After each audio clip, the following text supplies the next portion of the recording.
आपल्या सर्वांच्या हृदयात फक्त एकच प्रतीक्षा, आपल्या बाप्पांचं आगमन. पण बाप्पा येणार म्हणजे फक्त बाप्पांची मूर्तीच नाही बरं का. बाप्पांचं आगमन म्हणजे सुख, आनंद, आशा, उत्साहाचं आगमन.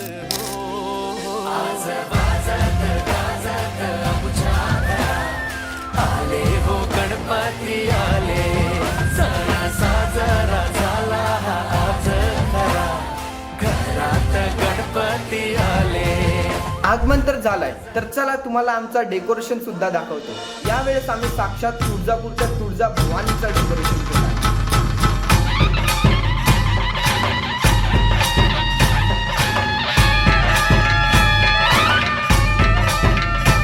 आणि हे डेकोरेशन आम्ही पूर्ण कुटुंब मिळून केलं. कारण गणेशोत्सव फक्त हा उत्साह नाही, तो आपल्या एकतेचा, प्रेमाचा, भक्ती सोहळ्याचा प्रतीक आहे. आणि या उत्सवाला असाच जल्लोषाने साजरा करत राहण्याची माझी इच्छा आहे.